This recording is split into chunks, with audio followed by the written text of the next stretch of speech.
Virgo, kumusta? Maligayang pagdating sa channel at sa iyong pagbasa. Uugnay tayo sa enerhiya mo sa mga araw na ito. Pangkalahatan ito, kaya kunin ang akma at bitawan ang hindi. Sumangguni sa iyong buwanang tanda at rising sign dahil makukumpleto nito ang pangunahing pagbabasa. Virgo, tingnan natin kung ano ang darating para sa iyo. Anong mensahe ang iniwan ng mga anghel para sa mga susunod na oras o susunod na mga araw? Ano ang maaaring mangyari sa loob ng 48 oras pa, 72 oras pa? Bueno, ang maaaring mangyari ay makakahanap ka ng solusyong pinansyal tungkol sa isang problema na nagpapahirap sa iyo, hindi ba? Iyan ay sa isang banda.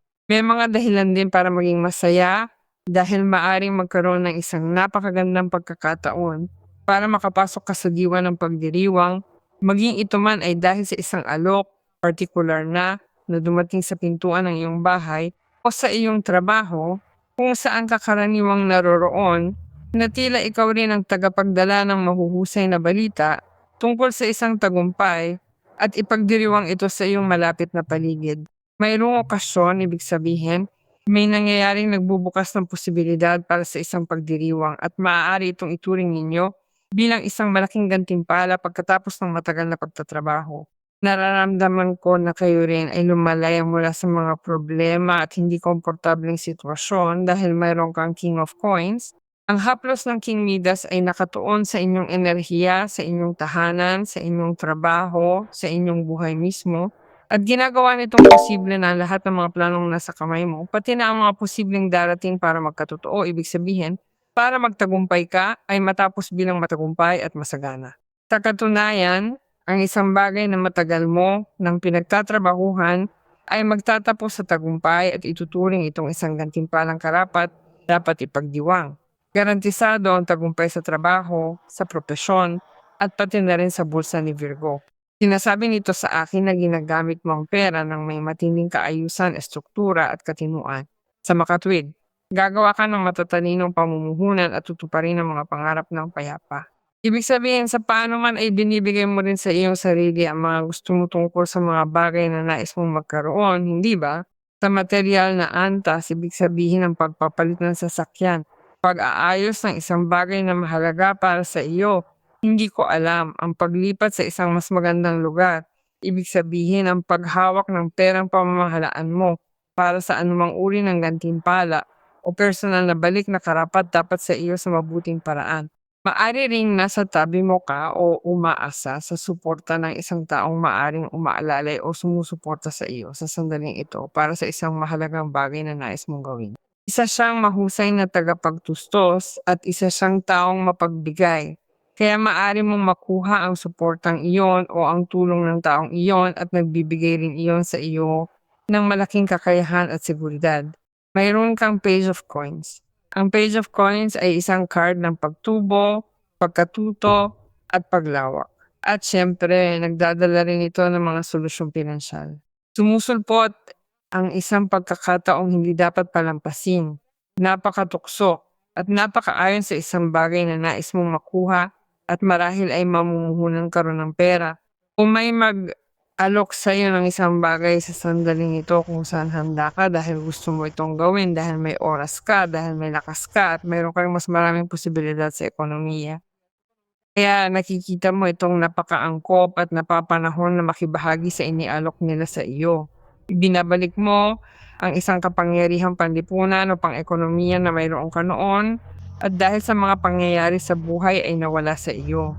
Ang Page of Coins ay isang card din na nagsasabi sa atin na ang isang relasyon na maaring mayroon ka ay maaring nagbabago ng antas at maaring maramdaman ang taong iyon at ikaw ay mas nakatalaga o ang tao ay mas nagiging responsable gaya mo. Ngunit pareho kayong may pagnanais na pagtagumpayin ang bagay na ito at nais ninyong bumuo ng pangmatagalang ugnayan sa usaping ito. Talagang gusto ko na mayroon kang Page of Coins at King of Coins dahil lumilitaw ito bilang mga unang hakbang ng isang malaking proyekto na may kaayusan, pagtitiyaga, responsibilidad at disiplina. Matatagpuan natin ang mga matibay na resulta na ating inaasam dahil iyan ang King of Coins. At doon lumilitaw ang motibasyon na nagbibigay kasiyahan kay Virgo, ang malaking tagumpay na nagbibigay ng pagkakataong ipagdiwang ang gantimpalang iyon. Bueno, hindi ko alam kung gusto mong makilala ang isang tao dahil kung gusto mo makilala ang isang tao, tiyak na makakakuha ka ng bagong simula kasama ang isang tao at nais mong ilaan ang karamihan ng iyong oras sa pagtuklas sa taong iyon at vice versa, hindi napakabuti para sa iyo na makipag-ugnayan sa taong ito na may kaparehong pananaw sa buhay gaya ng sa iyo.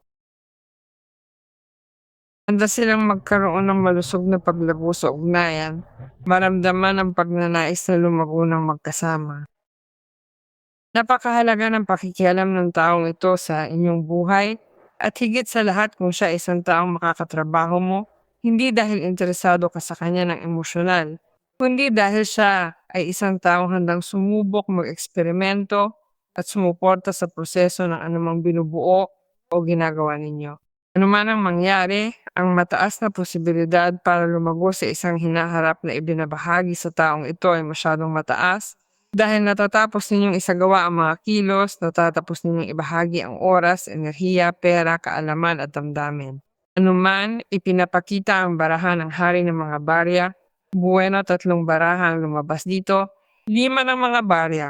Ang darating sa iyo'y pakikibagay. Umahon tayo mula sa panahong dama nating na isang tabi. Hiwalay, hungkag, nag-iisa, lugmok, pinanghihinaan, at ubos ang lakas. Magulo at malabo ang lahat dahil nariyan ang 5 ng mga barya at ang buwan. At bukod dito, narito ang hari ng mga espada. Ibig sabihin may mga pakikialam ng isang uri ng hustisya na matatawag na hustisya o maituturing na makadiyos na hustisya. Ngunit pinuputol mo rin ang lahat ng nagpaparamdam sa iyo na ikaw ay kulang. At hindi ka hinahayaang makita ang mga bagay ng malinaw dahil ikaw ay lumalaya o nagiging independyente rin mula sa mga ganitong sitwasyon. Hindi mo na tinitingnan ang mga bagay mula sa labas. Hindi mo na nararamdaman ang nararamdaman kapag nakikita ng isa na ang pinakamagandang bagay ay nangyayari sa iba, hindi ba? At nakikita ng isa kung paano nagaganap ang pelikula mula sa kabilang bangketa at ang benepisyo ay nakukuha ng ibang tao. Ngayon, ikaw na ang nabubuhay nito, ikaw ay bahagi nito, ikaw ang bida sa pagsabog na ito ng mga pangyayari na lubos na paborable para sa iyong buhay. Sinasabi nito sa akin na nagtatapos na ang dilema at ang paghihiwalay ni Virgo tungkol sa isang bagay. Lalo na dahil hindi lamang nawawala ang ilang takot, kundi nagaganap din ito sa isang planong nasa isip na ni Virgo at ang resulta nito ay isang matinding tagumpay dahil naroon ang King of Coins. Kaya ito rin ay isang sandali para hayaan ang iyong sarili na madala ng inspirasyon ng iyong sariling panloob na boses dahil ang lahat ay humahantong sa iyo sa katotohanan at kaliwanagan. Kung gusto mo ang katotohanan ng damdamin kasama ang isang tao, kung gusto mo ang katotohanan ng isang sitwasyon tungkol sa negosyo, ang katotohanan ng anuman, mahahanap mo ito. At maging ang mga bagay na pinaghihinalaan mo ngayon at hindi mo masyadong nakikita ng malinaw ay ipakikita sa iyo. Ang hari ng mga espada ay maaari ring tumulong sa iyong ayusin ang papeles at tapusin ang mga kasunduan. Isipin mo na, sa hari ng mga barya, maaari kang nakikipag-ugnayan sa 2 profesional o bihasa sa isang paksa at tinutulungan kanilang mapagkasundo ang isang usapin para maging posible ang gantimpalang ito o ang kaligayahang ito. Maaaring ito ay ang pagtatapos ng isang bagay na napakahalaga para sa iyo at napaka-convenient sa sandaling ito na nagpaparamdam sa iyo muli na matatag at ligtas at iyon ang nagpapawala sa kawalang katiyakan kung ano ang mangyayari bukas sa akin, halimbawa, hindi ba? Ganoon din kung ang pinag-uusapan ay maaaring usaping trabaho o usaping emosyonal. Dahil may isang tao rito na talagang nagiging napakapresente sa buhay mo ngayon. Unti-unti siyang lumalamang at mas nagkakaroon ng puwang. At sa kung anong paraan ay gugustuhin niyang ibahagi sa iyo ang ligayang ipinapakita ng 4 na mga pamalo. Tingnan natin kung ano ang sinasabi ng mga gabay, Virgo. Nalalagpasan mo na ang mga hadlang sa materyal at pananalapi kung makawala ka na riyan. Pinuputol mo ang mga hadlang na iyon sa materyal at pananalapi.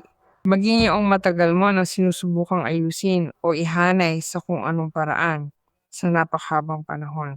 Kaya ng mga materyal at pinansyal na hadlang na dala mo sa alaala ng iyong lahi, mga paniniwala o isipang naglilimita o mga panata ng kahirapan na ginawa na maaari ring may kaugnayan maging sa iyong mga ninuno. Ano man ang mangyari, sinasabi nila sa atin na pinuputol mo na iyan.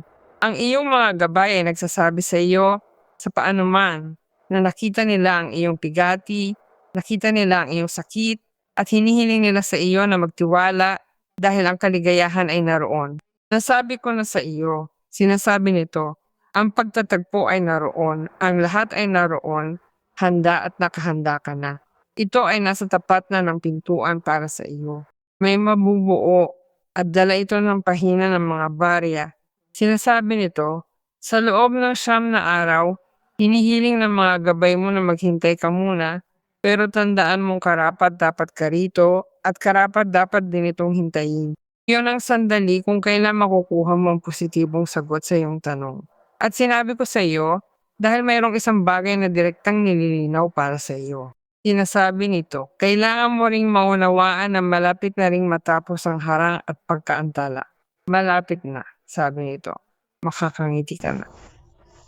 Sinasabi nito, umiyak ka na. Ngayon ay tatawa ka na.